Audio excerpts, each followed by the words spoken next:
Hey, hello everybody. Welcome back to the Prism Files. Shh. Thank you. So on today's episode of the Prism Files today, we're going to be talking about... Today. Oh, there goes your mic. Uh-oh. It's Droop. How rude of me. Welcome back to the Prism Files, everybody. I am your host, Ferris Connolly, and I am joined by my co-host. Yeah. So anyway, on today's episode, we are going to be talking about the Multi-Circus. Yeah. It's pretty good. It's pretty good. So, if you don't know what the Multi-Circus is... Why are you here? All right. If you don't know what the Multi-Circus is, you can actually check out what it is on Bioprism Studios. So if you're watching this on YouTube, hey, just head back to the main channel and find it after you watch this video. Or you can open the Multi-Circus in a new tab, and you can watch it while you listen to this podcast, and you'll have context for it as you're watching it. That'll just be a weird double viewing experience, though, because you'll just hear us talking, and then you'll see, not us, Varys and Cassie going about their adventures. It would be pretty cool, and you should do it. Yeah, but if they talk at the same time and you talk at the same time, it's... Just mute the Multi-Circus video. Just mute the Multi-Circus. Yeah, because then when you're done... talking about, mute the Multi-Circus. Yeah, when you're done with it, when you're done with this podcast, then rewatch the Multi-Circus with sound on. So... I'm just going to hit a button if I don't know how to respond. Oh, thanks. You're too much. Thanks, everybody. We'll tune in next week. We'll catch you later. All right. That's Anyway. too much fun. It is. We shouldn't abuse it, though. We still should get this exact thing, but change the red to March of the Bioprism. And that's our show. Thanks for... I kind of like how, thanks for watching. It is, you know what I mean?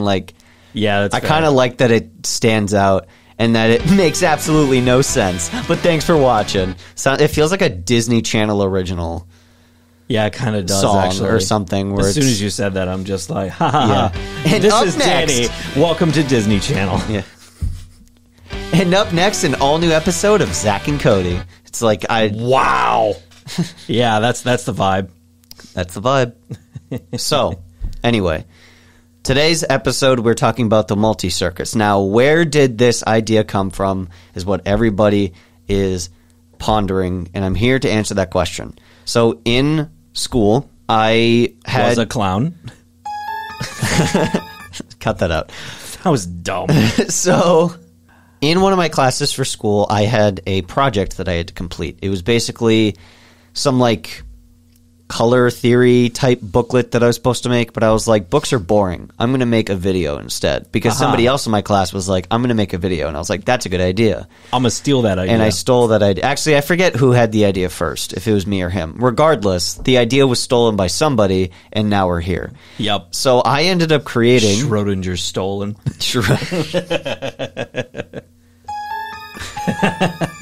Who stole it first? Was it you? All right. Can you... Sorry. There's one dude in the audience that keeps drilling for a while. Yeah. Can we hang on.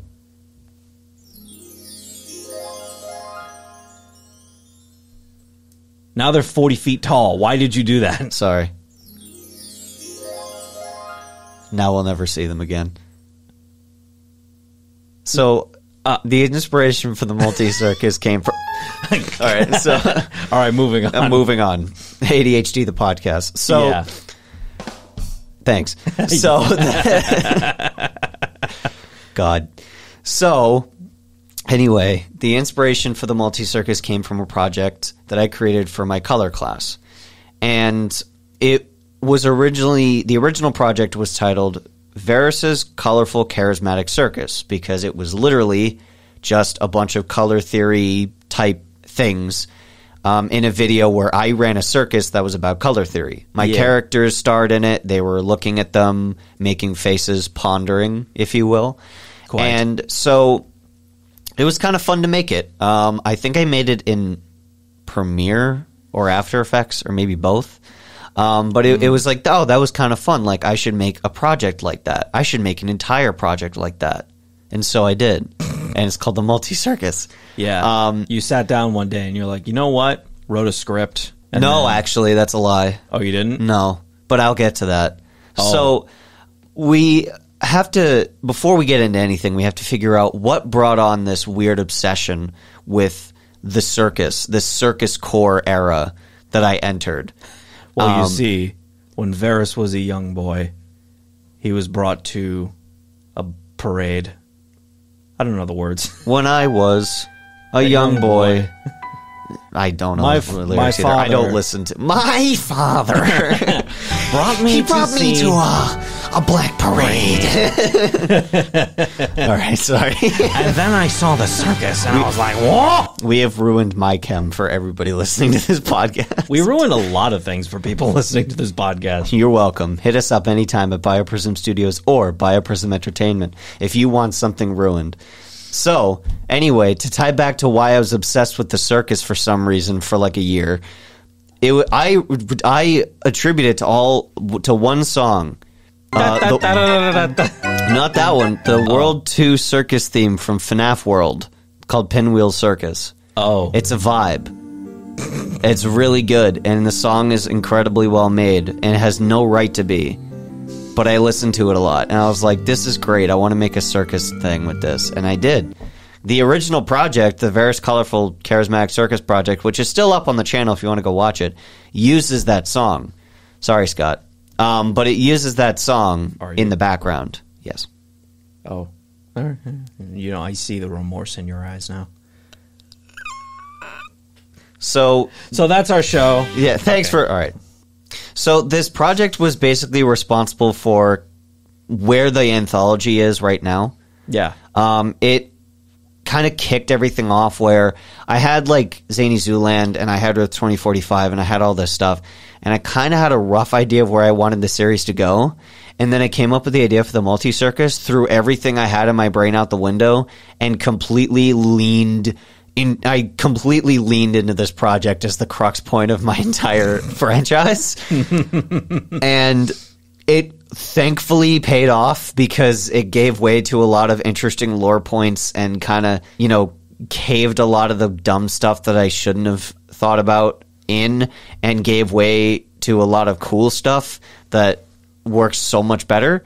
So honestly, I'm really glad that I leaned so hard into that project because it is paying off for the story. And so I pretty much attribute most of the anthology and where it stands right now to that project because it introduced a lot of story elements that get elaborated on later. Like the Zany Zooland comic is a prequel to that project.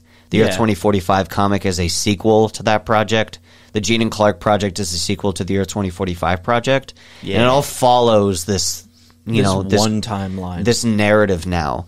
And so if you can always start at the Multi-Circus and then you can go backwards and forwards, or you can start at Zany Zooland and go forward. It's kind of up to you. So that's kind of where that lies. So when I had the idea to make this project, I was like, all right, it's the summer of 2022. I had to find a job. I had an internship at BCAT, actually.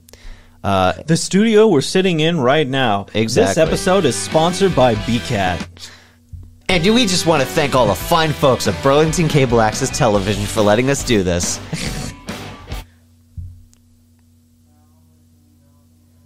And on the next episode... All right, sorry. Yeah, anyway. Sponsoring us. What a joke. So... I wish we could multiply this. Jesus. So... Okay. Regardless, getting back to the point. Yes. So I had a job at an escape room place, which was actually pretty nice because I had flexible hours. Yes, you did. So I was able to kind of work on stuff when I didn't have to go into work. I had the internship here at BCAT, which was only like Thursdays and Fridays. So that was good too. And then I wanted to make an animation project, and I wanted to make a live-action project. That animation project turned out to be the Multi-Circus, as we're talking about today. Correct. And that live-action project turned out to be Mousetrap, which we will talk about in a future episode. Yes. So what ended up happening was the Multi-Circus as a base plot story is that an alternate version of me is putting up a circus tent. In this circus tent, there is not a lot going on. That's kind of the point. This version of me has just started their circus career. They have like one act. And it's this tightrope suspended on 2 giant platforms, which I'm pretty sure is like the opening line to the project. It's something like that. And basically what happens is I find a hidden door that I don't remember installing on my circus tent. And once I go in, I find this giant space-time rift that's kind of like ripping my tent apart. And Cassie is there. And that's basically the project goes from there. And so essentially what happens is we go on this multiverse adventure where we go from dimension to dimension to dimension to dimension, trying to figure out the source of this influx of space-time rifts that's happening. That's basically the plot to the Multi-Circus. I call it Zany Zooland the movie. I know I said that last episode. Yeah. But now that we're talking about it, that's kind of why. The Zany Zooland comic is centered a lot around going to one dimension, fixing the issues so that it can continue normally being the dimension that it's supposed to be, and then going back home. The Multi-Circus elaborates on that where there's a problem within a problem within a problem within a problem. Like, it's layered, so the portals keep leading us to different areas over and over and over and over again. And the portals that we're going through close behind us because the rifts are minor enough to close, where we're kind of fixing the issue by going to that dimension and just checking up on things. Yeah. And eventually we run out of portals and we have to go back to New Zealand. And it's at that point that we figure out the cause of the rifts, which, if you want to figure out what happened, you can watch the project. Multi-Circus? So make sure to go check it out. Again, it's on Bioprism Studios. Go take a look. Yeah. So Don't want us to spoil the ending. No, I don't want to spoil the ending. I think I spoiled it in the Zany Zooland episode, unless you cut it out. If we spoiled it, sorry. So make sure you check out the price. That is way louder. Yeah, I turned it down. Sorry. Jesus. So this project was made with no script, no concrete software, and no limits. So I was allowed to do whatever the heck I wanted for as long as I wanted until basically I got bored. And so this project contains a storybook vibe where like the style is akin to a storybook. There's pixel animation. There's an animatic dimension. And it was a lot of fun just to try and create those different types of styles with kind of the limitations that I have at the moment. And that was basically all this project was, right? It was just a test of my abilities at this current point in time. That's all it was. Yeah. And it just doubles as like a jumping off point for my series. So it was pretty nice. Yeah. This is a test of Varys's super skills. This is a test of the Varys's skill set broadcast system. So,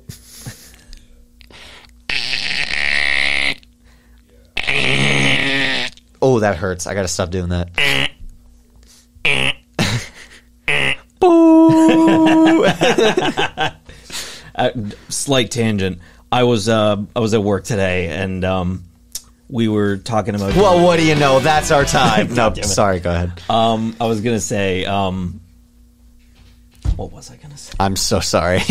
I can't do this to Dan. His brain doesn't work. No, because as soon as I lose track of what I was saying, it's just gone. Yeah. You said you were at work. Was it today? You said you were at work today? Today. Oh, that's what it was. Okay. So yeah, I was working today, and we have to do. I work at a label company, and like we do rolls of stuff. So we're running out of material, so we had to do a bunch of smaller rolls and attach it to a bigger roll. Sure. So we call that process Frankensteining. Okay. So when that happened, essentially my coworker was looking at me like, Igor, get the materials for this Frankenstein. Yeah. And I just pulled out like the weirdest like impression. I was like, Yes, masters, I shall get you for lightning. like when I said it out loud, I thought I heard myself. To me, I sounded like I did a perfect InGen without his Which is something everyone can do. but I did it with like that higher pitch. Yeah. to me, it sounded perfect. It's probably on microphone. I'm going to listen to it again and be like, I don't sound anything like him. But through the power of editing, you can.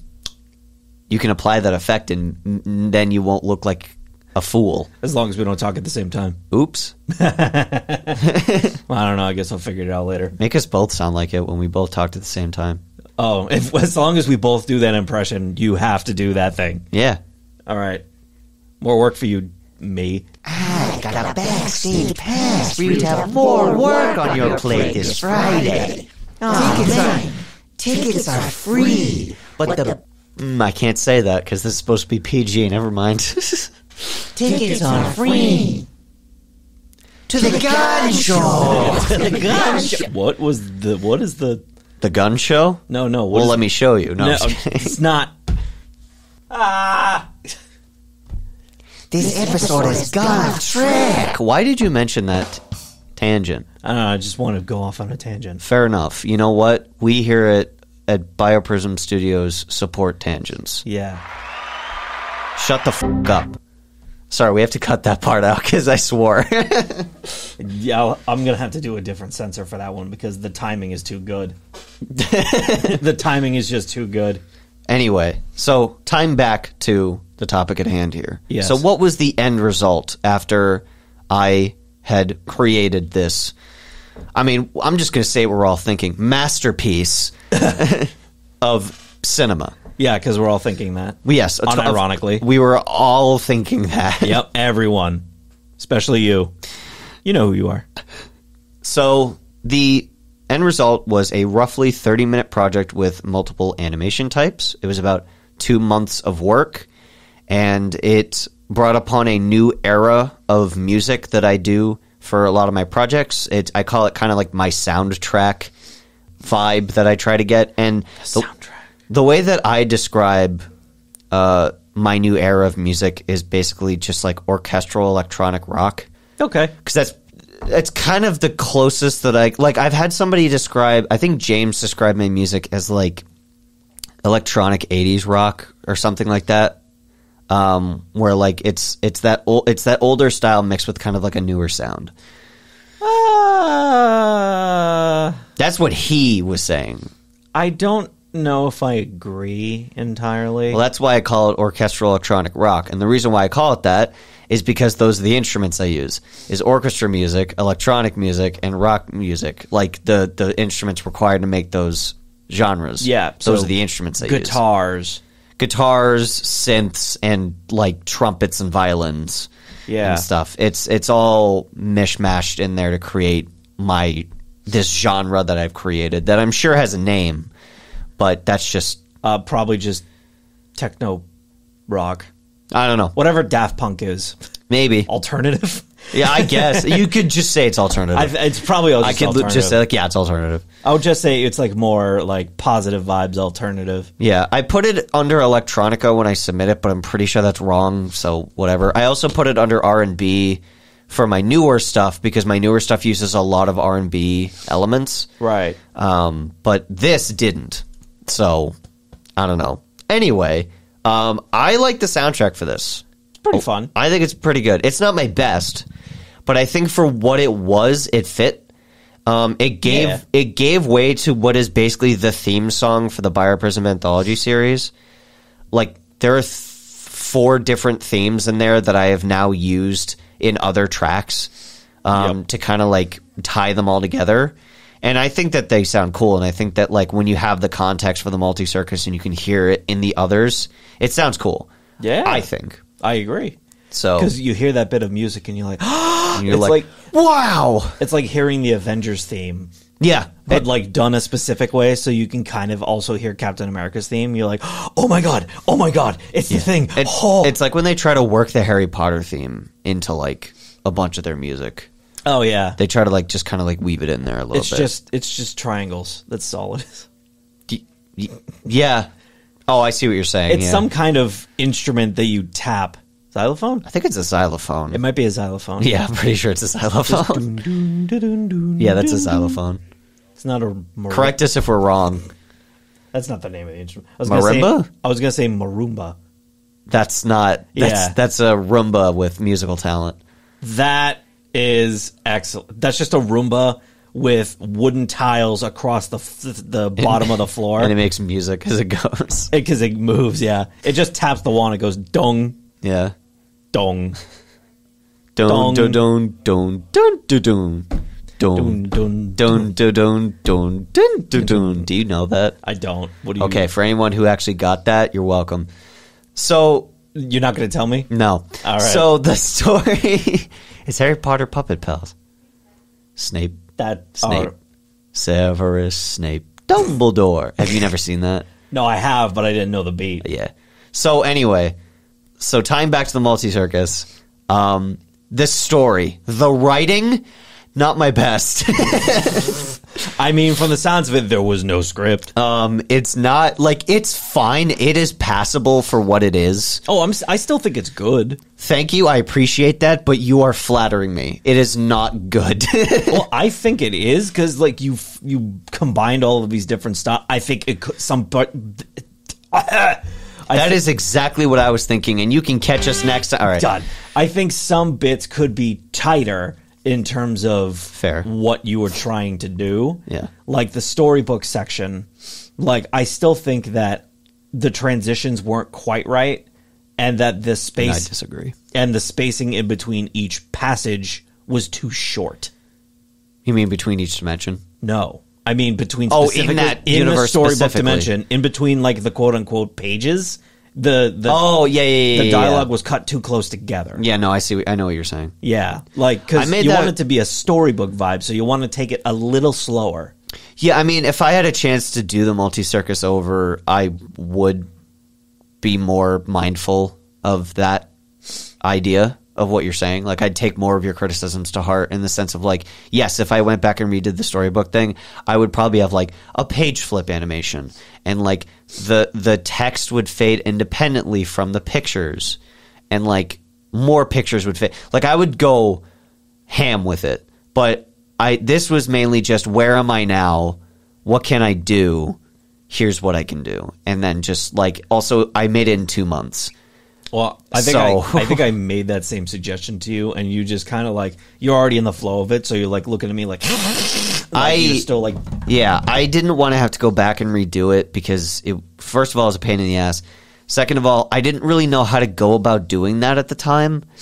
And I didn't really want to turn back because that wasn't the point. The point of the project was just to keep going forward. And like the project shows. so it With that, that was but- all one take, quote unquote. Kind of, yeah. The idea was just to keep going, like go, and just make the project and not turn back. And like Okay. there were some things that I think I fixed, but for the most part, it was just go, and see what I can do, Okay. and just make the project.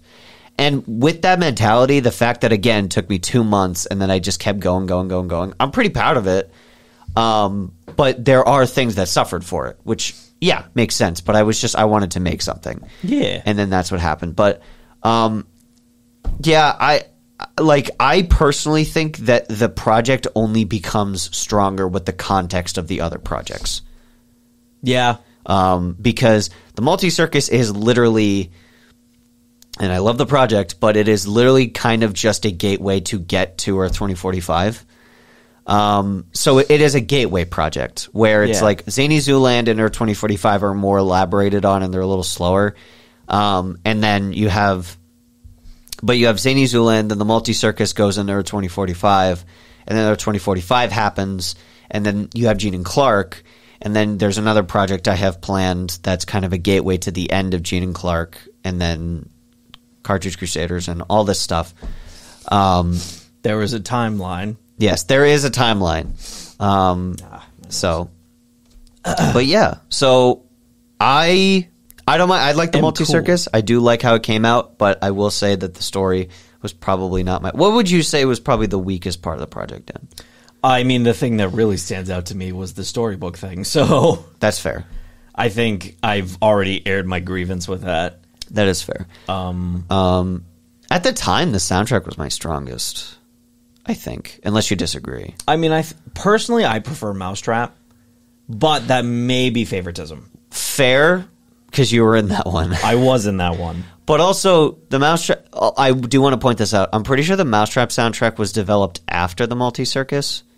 Yeah. So I think the reason why Mousetrap's soundtrack is better is because doing the Multi-Circus's soundtrack taught me some things, and I carried that into Mousetrap. Yeah.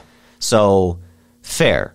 I can see why you would say that Mousetraps is better, because I agree. Mousetraps is slightly better. The Multi-Circus is, I still think, is still, it's fine. I think it's good. But I think just everything about that project is like, they're good on its own, but they serve as gateways to the bigger projects. Yeah.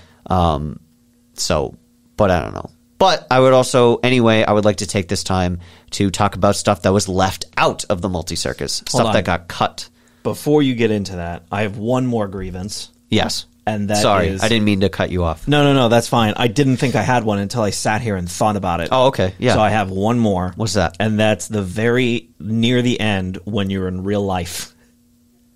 Oh, yeah, that was a mess. That was a mess. Okay. Unfortunately, that was circumstance. That was circumstance. That was kind of a last minute, like, hey, let's just figure this out and get it done. We had no equipment to really record with, and the camera that I had stinks for recording. Yeah, and we also recorded it at 4 or 5 in the afternoon. 4 or 5 in the afternoon, and it was winter, so the sun was setting real quick. So we had to, wait, no, it was not winter. It was definitely later in the year. It was summer. I don't think so. Yes, it was. No, Dan, this project was entirely filmed, produced, and edited between May and July.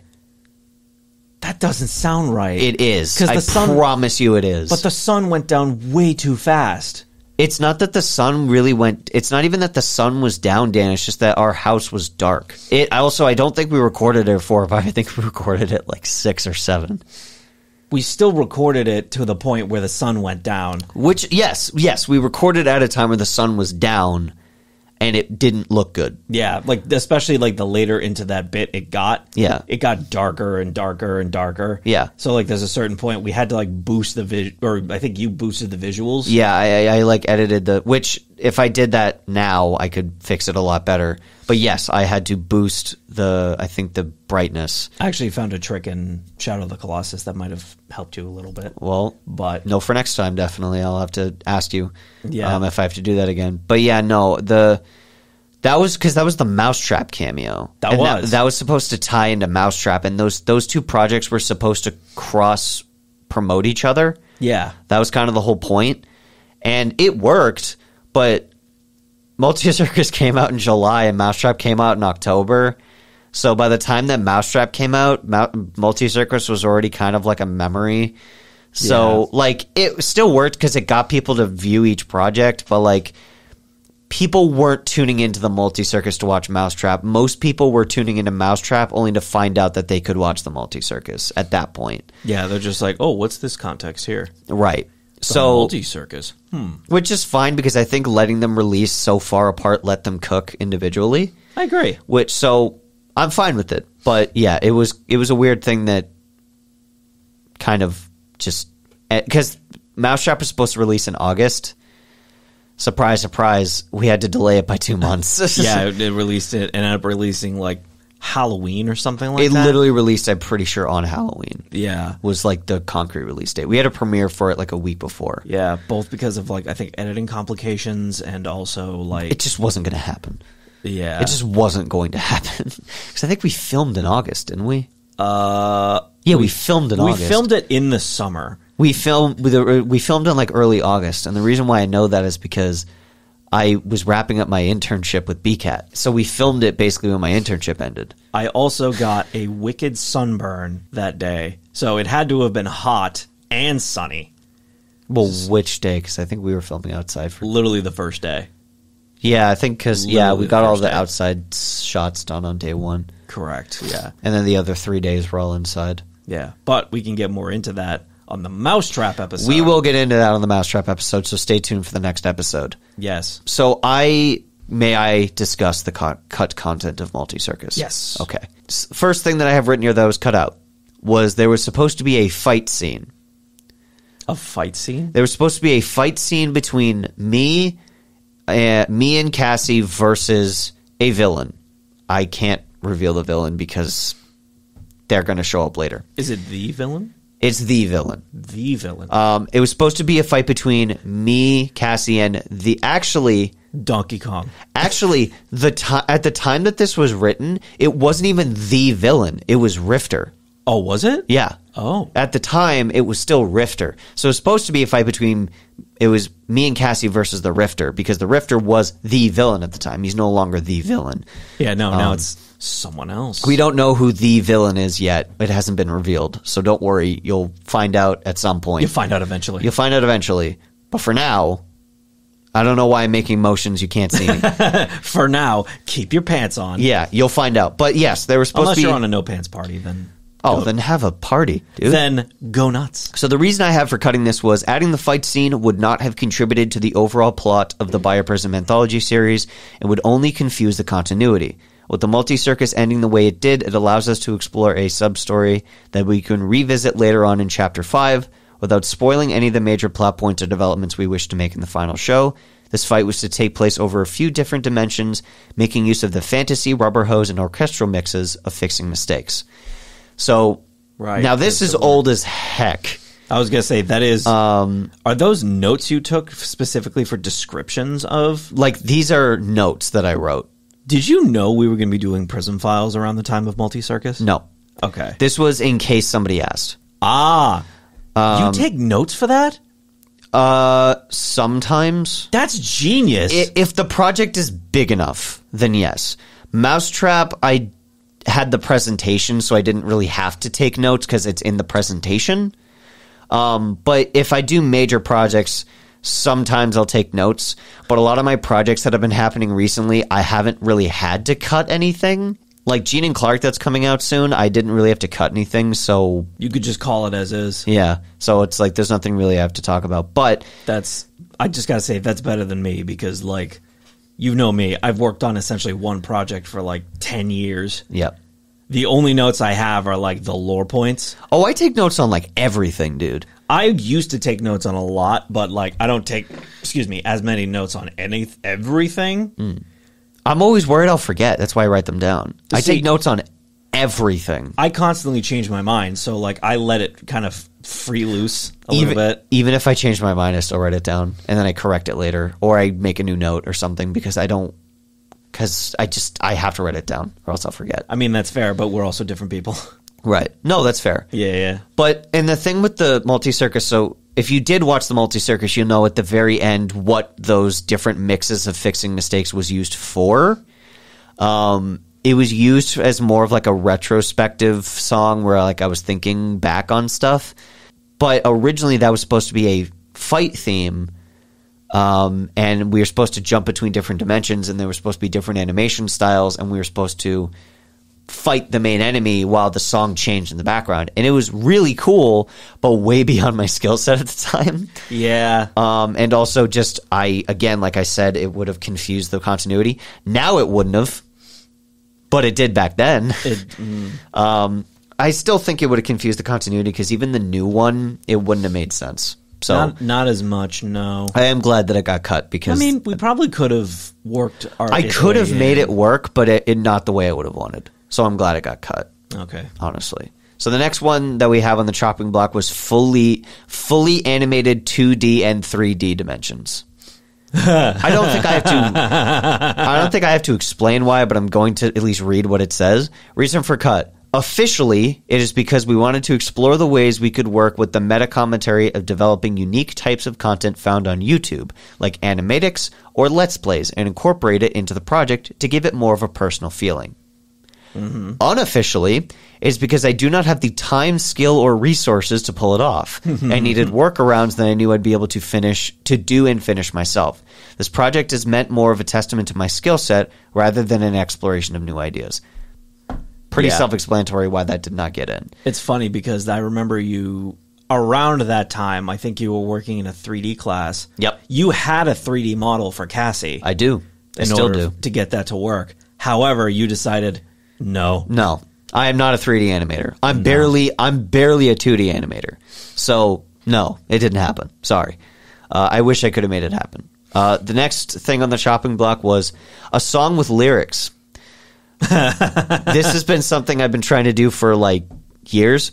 Yeah. So reason for cut, we've got a lack of script meant that I could throw whatever I wanted into this project and attempt to make it work. One of those ideas was a song that had lyrics attached to it. Originally, The Heart of the Multiverse and Fixing Mistakes were both candidates to have lyrical adaptations, even going as far as to make an acoustic version of The Heart of the Multiverse to fit my singing pitch a bit better. However, due to the change of the ending and a lack of spots to fit in the song, it didn't seem like the right move, at least for this project. Here's hoping for the next one. Nope. No. Didn't happen. Yeah, it didn't happen. Still hasn't. Nope. Hey, here's hoping for the next one, right? Probably won't happen. Yeah. So what's the current one going to be? Gene and Clark? Gene and Clark's the next one. Still no lyrics. Nope. Mousetrap was the one before that? Nope. Nope. So maybe one day, but we'll see. Closest we can get is the bloopers, and even then, that doesn't count. Yeah. So, but that is why there's an acoustic version of The Heart of the Multiverse on the soundtrack that didn't get used. So if anyone was confused by that, there you go. That's why. Yeah. Little bonus track for you. Yeah. Another cutscene we got here is Varys and Cassie's hillside sunset scene. So this was supposed to be, if you've ever played FNAF Security Breach, one of the endings was you have the three... This is spoilers, by the way, but the game's like 2 or 3 years old, so sorry. And it's also one of the 6 endings? Yeah, there's so many. But one of the endings is you have Gregory, Freddy, and Vanessa all on a hill looking at like a sunset. Yeah. And I was going to recreate something like that, where it's me and Cassie sitting on a sunset and kind of regaling on kind of personal things that we go through, like, you know, not to be too hard on ourselves, or, you know, to remember certain life lessons. It's basically like a life lesson exchange at the end. Yeah. The reason I have for cutting it was that this scene was supposed to come after the fight scene and in the circus dimension, but before Cassie left Varys to go back to New Zealand.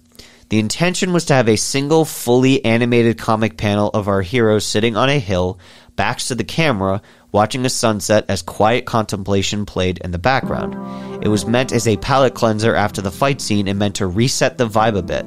However, due to a lack of planning and the ending changing, there was no need for the scene, and it was ultimately cut and the song was repurposed.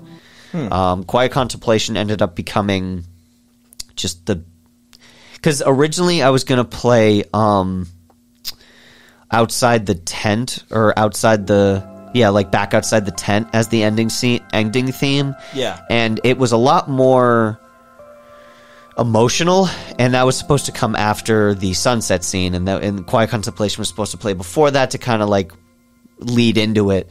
Yeah. But because I cut it, I ended up just using Quiet Contemplation as the ending theme instead, and the Back Outside the Tent was released as an extra song on the soundtrack. So that's why that song's there. So there you go. Okay. We also were going to have a music video dimension. Again, I do not have to explain why this got cut. Yeah. But this was just an idea. The reason for the cut was this idea didn't even make it out of the concept stages of planning. The intention was to have a half live action and half animated music video as one of the dimensions that Varys and Cassie visit, with an original lyrical song that would be reminiscent of electric pop. There are several reasons this never made it to fruition. For starters, it would be a pain in the butt to create. The budget and camera work alone would have been a nightmare. Secondly, I did not have the resources or money to pull off what I had in mind for the scene. It would have been impossible for how ambitious it was, because like a mix of 2D and 3D animation CGI, not going to happen. Well, you could have done it in a way like, I forget the name of that song, but there's literally a music video where it's just like super 80s. It's just a bunch of green screen people being cut in and out.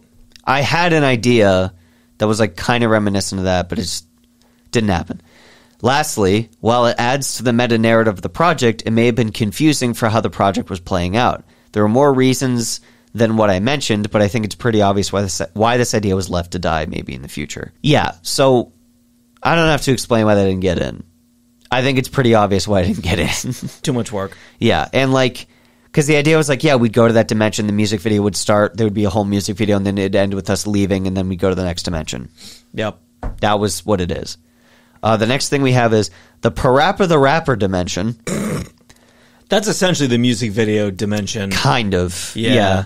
The reason for cut was, yep, this was another concept that never left my brain hole. Same idea and reason for cutting the music video dimension. I do not have the 2D or 3D skill to create the style of Parappa the Rapper's universe. You need both, honestly. I know. Because you're animating a 2D object on a 3D plane. Right. It's South Park on steroids. Yeah, pretty much. Yeah. I had also thought of recreating Parappa the Rapper 2's food court level, which is basically just 8-bit, which I could do in like a day. Yeah, probably. With Varys, Cassie, and all of Cassie's friends helping and rapping, but it just wasn't going to happen without making the reference too niche to understand. Another future project idea. Rap. Well, I feel like that people wouldn't get the reference either. Not... To be like, why is there another video game dimension? And I'd be like, that's not quite what this is, but I see your point. So that's why I cut This is it the rapper out. dimension. Yeah. We rapping good here. Yeah. So on to the next one. We've got a few more here. Hand drawing the animatic dimension.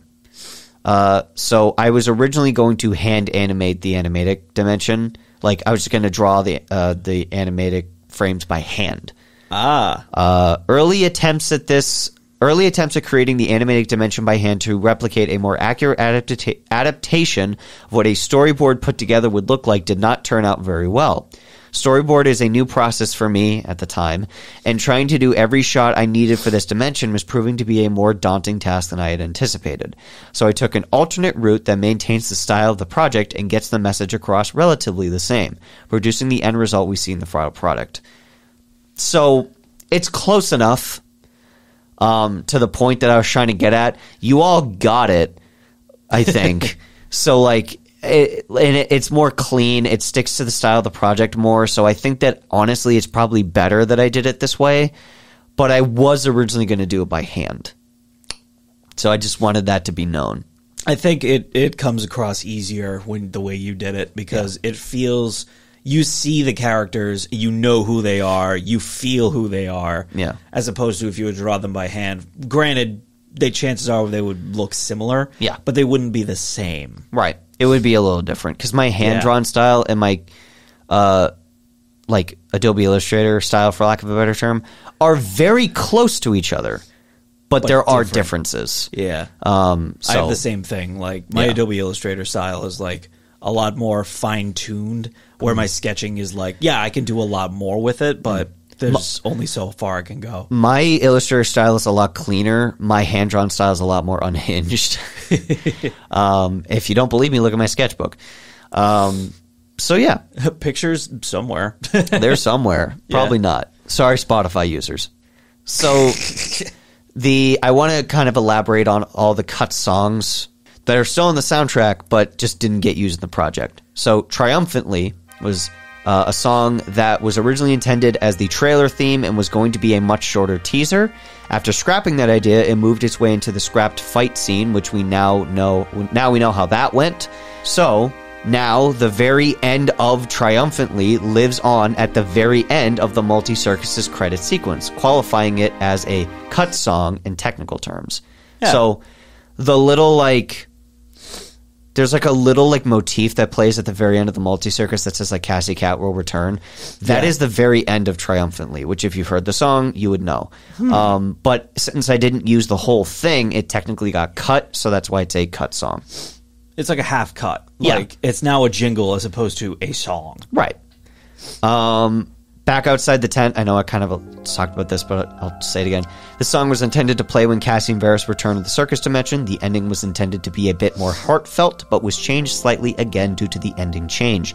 This also means that Quiet Contemplation was originally intended to play elsewhere, but that scene was also cut from the final, so it plays here instead. I already explained where Quiet Contemplation is and why it is where it is, so that is all I will say on that. And then the Heart of the Multiverse acoustic mix, I already explained this earlier, meant to have lyrics attached to it, couldn't make it work, cut the song. That is literally how I explained it in the note. And the very last thing that was cut was a long-winded introduction. Okay. Cassie was supposed to describe each of their friends individually in detail when Varys and them were in their basement. But I cut the scene due to how pointless it was in the grand scheme of the project itself.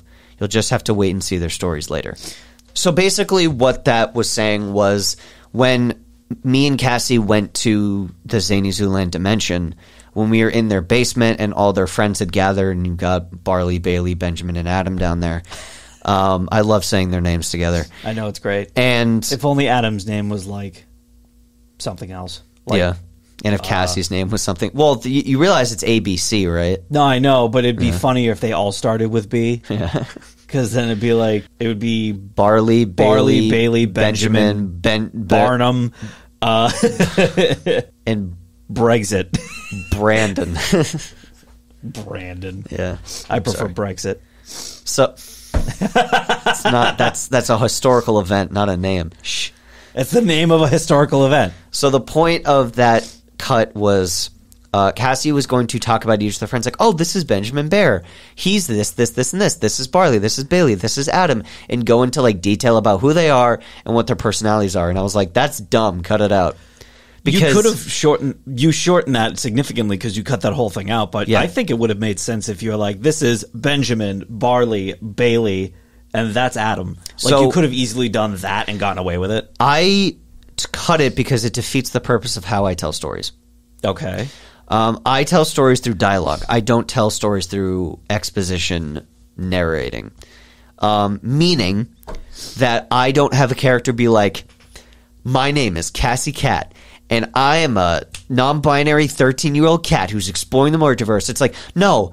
How about you watch the frickin' project and you learn that as you watch the project? Oh, what's the name of that character? Oh, I'll just have one character call them by name and you learn it that way. That is how storytelling is done. You don't have somebody come on and be like, this is Barley Bird. He's a 14-year-old kid, but he works at a convenience store. Like, you don't know. That is not how you tell stories. And if you think that's how you tell stories, you need to take a writing class. Because that... She-Hulk. Yeah. Sorry. We don't like She-Hulk in this room. We apologize. The writing is just... It's just bad. So... I mean, it could use some work. It could have been fine, but it was just so blatantly obvious and, like, there was no subtlety, and it was just in your face, and it was just not good. But my point is that that's what I avoid with my projects, is I'm all about subtlety, and I'm all about trying to make sure that you can learn about these characters in a way that doesn't feel forced. Like, I'm not taking my stories and shoving it down your throat forcefully with my entire arm. Nah, I'm you just have being a like, table spread. You have meats and cheeses all over it. Yeah, and I'm like, take your pick.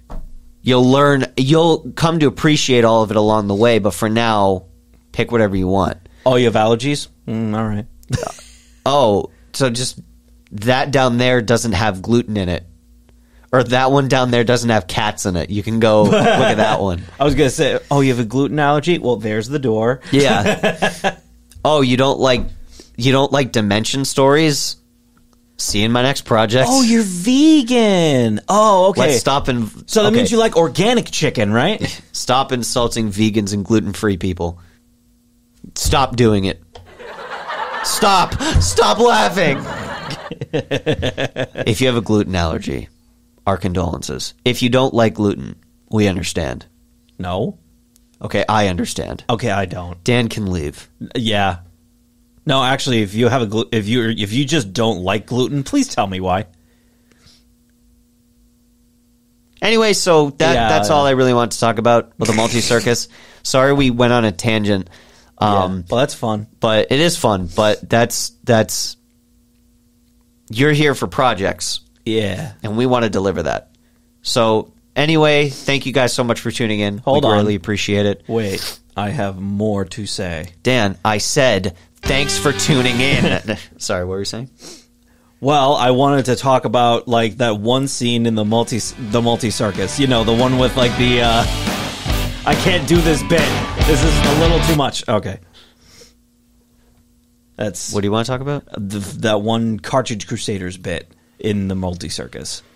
Someone's rolling a chair somewhere.